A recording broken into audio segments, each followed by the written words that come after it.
di dalam kitab Ihya Ulumuddin itu sudah dinyatakan oleh Imam Ghazali jangan kawin sama 4 wanita. 1 yang lebih pintar, yang lebih alim, ya. 2 yang lebih kaya. 3 lebih cantik, maksudnya di atas rata-rata dari wajah kita. Jadi jodoh itu jangan jauh beda lah, 2 poin di atasnya paling enggak, atau 2 poin di bawahnya. Jangan terlalu ini, takut disangkanya pembantunya gitu ya. Gitu. Terus yang keempat, yang lebih tinggi postur tubuhnya.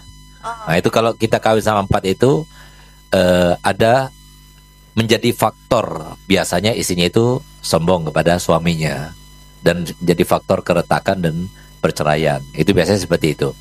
Nah, tapi itu kan umumnya seperti itu. Imam Ghazali menyampaikan umumnya seperti itu ya.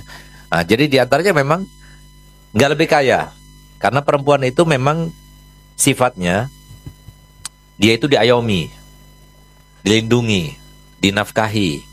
Kayak memang kewajiban suami menafkahi, sehingga dia itu tunduk, namanya bawahan. Kalau dicukupi semuanya dia akan tunduk. Tapi ketika dia itu sudah merasa tercukupi, seperti fenomena yang ada sekarang ini, mohon maaf, yang paling tahu di Kemenak ya, gitu loh. Bagaimana setelah sertifikasi guru itu sudah banyak perceraian terjadi, itu luar biasa itu ya. Nah, jadi itu kan sesuatu yang sangat memiriskan hati. Kok ibu-ibu guru yang ada sekarang ini setelah sertifikasi kok malah minta cerai dari suaminya gitu. Ini kan banyak. Ini nggak di Banjarbaru saja, tapi di mana-mana itu fenomena yang terjadi sekarang ini. Jadi setiap perempuan karir, ketika dia itu merasa suaminya itu di bawah dia, itu kecenderungan itu ada untuk dia nggak perlu pada suaminya harus segini, harus gitu dan sebagainya, sehingga terjadi sebab keretakan itu di situ gitu. Nah, tapi di sini justru letaknya ibadahnya perempuan itu di sini.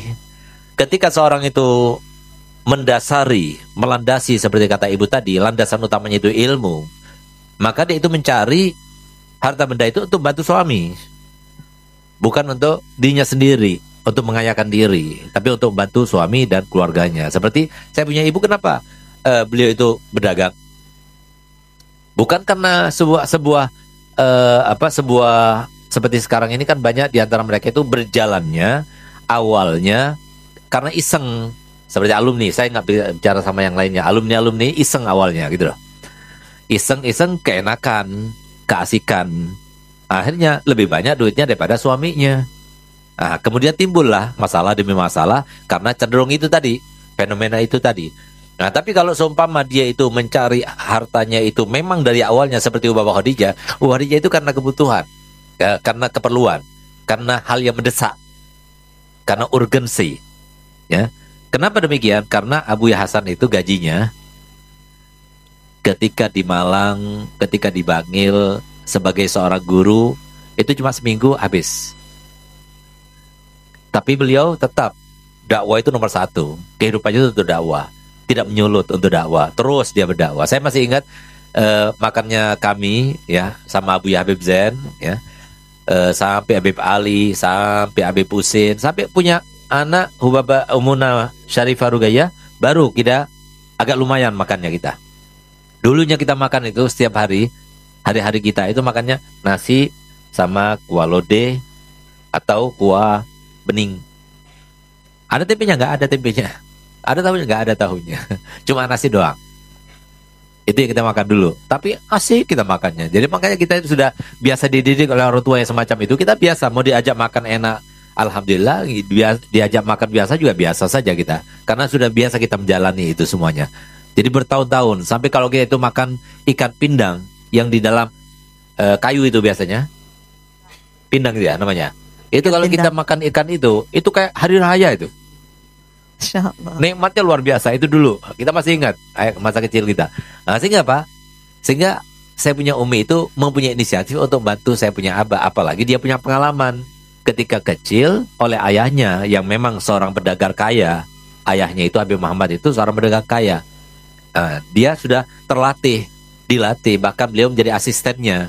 Sehingga saya sebutkan di kitab itu beliau itu dapat julukan IPA itu Syarifah, tapi Y juga. Syarifah perempuan, Sayyid laki-laki, tapi perempuan seperti laki-laki karena dia itu jadi asistennya saya punya kakek gitu loh. Bagian uang tuh beliau, bagian pencatatan beliau, hitung-hitungan bayar-bayar tuh beliau. Itu saya punya Umi. Sehingga kita lihat situasinya sangat-sangat memerlukan kepada terjunnya beliau untuk menopang hidupnya dan anak-anaknya, sehingga beliau itu terpaksa untuk berdagang.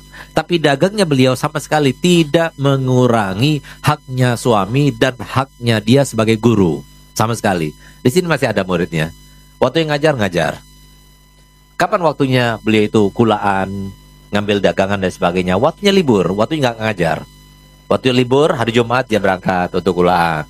Sekalian ziarah. Itu yang dilakukan oleh beliau itu. Jadi setelah dirapikan keperluannya suaminya itu dirapikan semuanya. Jadi sama sekali nggak menghilangkan atau mengabaikan haknya suami atau haknya anak sama sekali nggak. Nah, jadi landasannya itu, awalnya itu. Jadi dia itu bekerja bukan untuk mengayakan diri, tapi bekerja untuk membantu suami. Sehingga ketika suami sudah kerepotan mencari uang, dia bantu. Asalkan bisa untuk perputaran modal cukup. Lebihnya dia yang bantu. Apalagi pas bulan Ramadan, jadi dia sudah dikumpulkan uangnya semuanya itu kasih sama Abuya itu banyak. Itu Ramadan. Jadi baju-baju kami masih ingat. Jadi kami itu sangat bangga, sangat bahagia karena kami bisa membeli baju yang sangat mahal. Zaman kami, baju paling mahal itu mereknya Watch Out. Masih ingat, Ji? Haji Wan masih ingat Watch Out? Nah, itu di TP itu dijualnya itu. Sama Hammer. Kalau kaos itu Hammer. Nggak tahu sekarang itu masih bagus nggak, masih Brenda gitu. Brenda udah. Kalau dulu itu Watch Out sama Hammer itu paling bagus itu. Itu yang bisa beli kan cuma saya punya Umi. Saya punya apa nggak apa. Jadi punya apa itu ngasih duit itu 75.000 ya. Buat sepatunya, buat sendalnya, buat kaosnya, buat bajunya. Mana mungkin. Saya masih ingat. Jadi saya punya apa itu betul-betul kalau untuk pondok luar biasa. Untuk orang luar biasa. Tapi untuk keluarganya dia betul-betul dia hemat karena memang dia seorang yang waro. Sehingga terpaksa saya punya ibu itu bekerja untuk menutupi kebutuhan keluarganya. Sehingga lihat bagaimana kolaborasi antara Abuya Hasan dengan Ubabah Khadijah itu luar biasa. Jadi untuk kepentingan keluarganya Ubabah Khadijah yang menopang.